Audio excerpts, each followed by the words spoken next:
Hey, bonjour à tous, ici le Soloniki Sensei, j'espère que vous allez bien. Aujourd'hui on se retrouve pour parler de Zoro et de l'œil de Zoro. On a eu un tout nouvel élément qui vient tout chambouler. On a déjà parlé de l'œil de Zoro, je vous avais déjà exposé mon point de vue, mais là c'est vraiment totalement fou. Je suis tombé sur quelque chose d'incroyable, vous allez voir que c'est vraiment du très lourd. Aujourd'hui on va donc voir tout ce qui est relatif à l'œil de Zoro. On a un tout nouvel élément, je vais tout vous analyser, ça va parler puissance, etc. Vous pouvez mettre un gros pouce bleu sous la vidéo pour le soutien. Pour rejoindre Loro Jackson, vous pouvez vous abonner. Oui.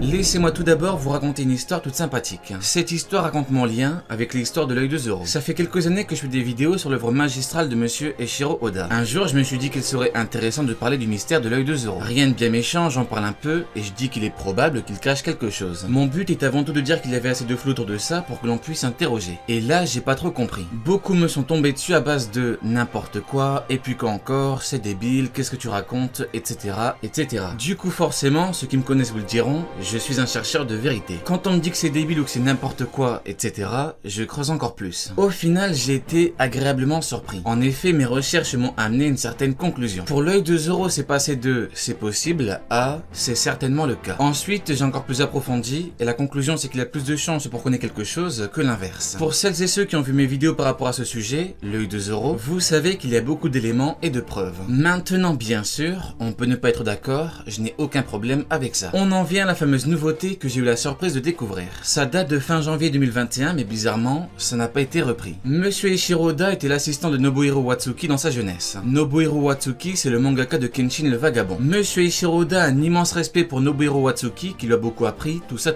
C'est la fameuse histoire d'un assistant qui devient un mangaka d'un niveau hallucinant. Pour un artbook Kenshin, les deux mangaka ont fait une interview. Nobuhiro Watsuki a dit ceci. Il, en parlant de Monsieur Eiichiro Oda, m'a parlé très tôt de Zoro. Il m'a dit que Zoro n'allait avoir qu'un œil ouvert dans le futur. Par contre, quand je lui demande pourquoi, il ne veut pas me le dire. Alors là, on se retrouve dans une situation très cocasse. L'auteur de One Piece va jusqu'à faire une interview pour l'artbook. Cependant, il refuse de dire la vérité sur l'œil de Zoro à Nobuhiro Watsuki. Dans cette interview, les deux hommes vantent leur immense respect mutuel. Il a été révélé que monsieur Eiichiro Oda avait utilisé la photocopieuse de Nobuhiro Watsuki pour le premier chapitre de One Piece. Au tout début de l'aventure One Piece, monsieur Eiichiro Oda avait carrément déménagé à côté de sa maison, à côté de celle de Nobuhiro Watsuki. Je pense que tout le monde a compris. Et là, il nous dit carrément qu'il ne veut pas lui dire tout ce qui entoure l'œil de Zoro.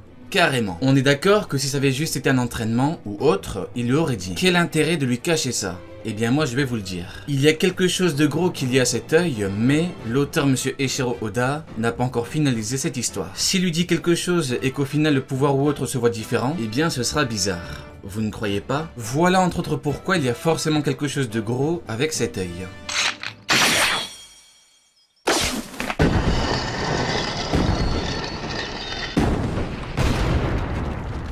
Maintenant, je sais que malgré ça, beaucoup vont me dire que la cicatrice a été faite par Mihawk. Je pourrais me contenter de faire ce que beaucoup font, c'est-à-dire d'affirmer que c'est n'importe quoi, que c'est débile, tout ça. Mais je ne suis pas comme ça, donc je vais vous répéter ce que je vous ai déjà dit. Je vais purement et simplement vous prouver que Mihawk n'a pas pu blesser Zoro. Oui, je sais que l'idée est répandue, et même très répandue, et que ça semble fou de la contredire. Mais que voulez-vous, c'est comme ça. Écoutez-moi bien, Mihawk refuse de combattre Shanks parce qu'il a perdu un bras. Je répète, Mihawk refuse de combattre Shanks parce qu'il a perdu un bras. Conclusion, Mihawk n'a pas pu blesser Zoro. Mihawk veut voir si Zoro peut le surpasser un jour. Jamais de la vie il ne chercherait à lui retirer un œil. Jamais. On vient donc de démontrer avec un élément factuel que la cicatrice de Zoro n'a pas pu être faite par Mihawk. Savez-vous à quoi me fait penser le 2 Zoro ? Au Haki des rois offensif. Pendant 5 ans je l'ai théorisé et j'ai même trouvé un petit surnom, le Gold Haki. Beaucoup disaient que c'est n'importe quoi, blabla, alors qu'au final, Luffy et le roi des bêtes ont prouvé le contraire. Tout va bien pour la team Haki des rois offensif. On ne sous-estime pas Loro Jackson. Et d'ailleurs, ce qu'il faut savoir, c'est que si j'ai autant milité en faveur du Gold Haki, du Haki des rois offensif, ce n'est pas pour moi. Je l'ai fait pour une personne, Shanks. Shanks, ce n'est pas juste un épéiste. Shanks, c'est le Haki des rois à son paroxysme.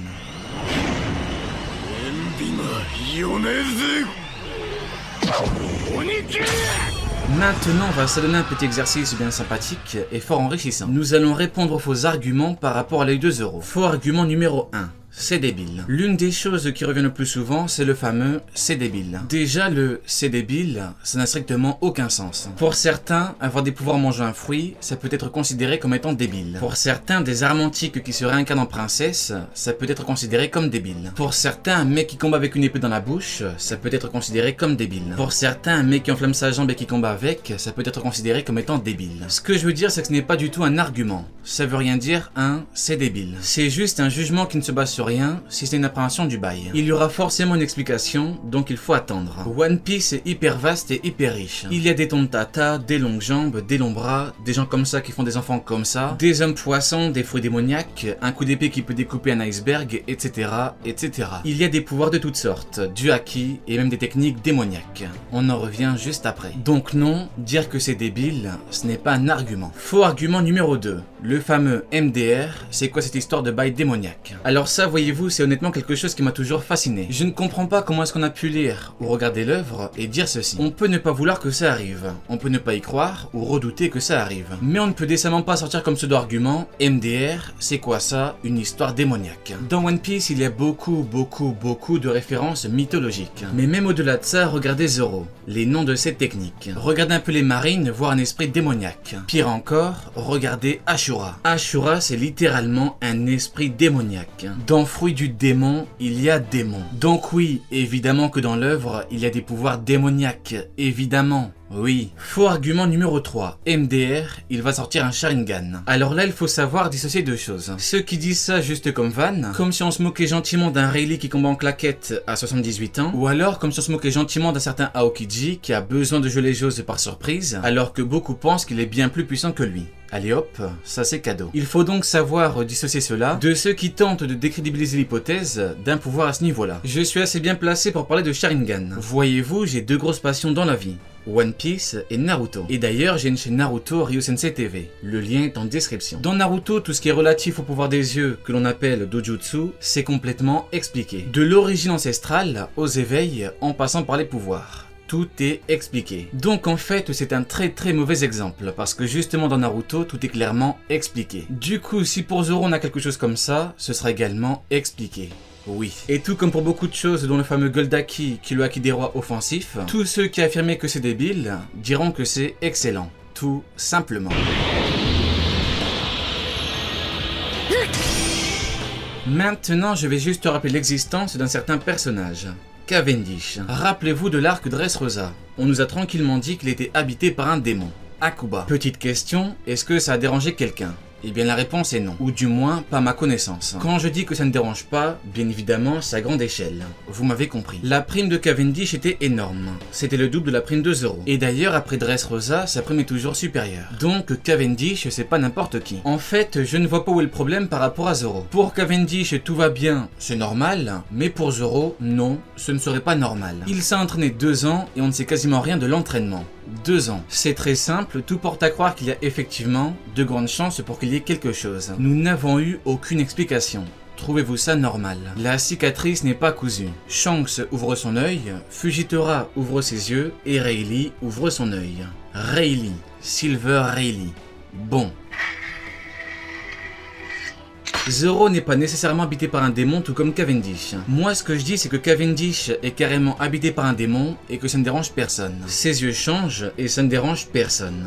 Bon, bizarrement pour Zoro, l'hypothèse d'un pouvoir enfoui dans son œil dérange fortement. Bizarre. C'est très étrange que pour lui on a un problème, alors que pour Cavendish on n'en a pas. Ce n'est pas débile pour un mec qui n'a vraisemblablement aucun lien avec les démons, mais c'est débile pour un mec qui utilise carrément des techniques démoniaques. Bon, c'est comme si j'affirmais que c'est bizarre que Beckman ne combatte au bal, alors que pour Shanks, ce n'est pas bizarre. Donc il n'y a rien de bizarre. Et j'irais même jusqu'à dire qu'on a une certaine continuité. Après les techniques démoniaques, la forme démoniaque, ou alors le boost démoniaque. Alors maintenant on peut se demander pourquoi est-ce que Zoro ne l'a pas encore utilisé. Eh bien il y a 3 raisons par rapport à l'œuvre. 2 raisons externes et une raison interne. Première raison externe, il faut bien garder quelque chose d'extrême, d'énorme et de phénoménal en power-up pour Zoro. Il faut que l'auteur ait des possibilités pour la suite. Il ne faut pas que Zoro utilise tout directement. C'est comme Luffy avec le haki des rois offensif, etc. Seconde raison externe, l'auteur réfléchit encore dessus. On l'a vu précédemment, il ne veut carrément rien dire à son ancien maître. La raison interne, ça peut être une non-maîtrise de cette puissance. Peut-être que s'il l'utilise, eh bien sa non-maîtrise fera en sorte qu'il pourrait attaquer ses alliés. On connaît Zoro, il préfère perdre la vie. Rappelez-vous du fameux « rien ». Il ne s'est rien passé. Ceci expliquerait le fait que Zoro ait besoin de se retrouver seul face à l'ennemi. Allez, Janet, tu n'auras pas regardé ma vidéo pour rien.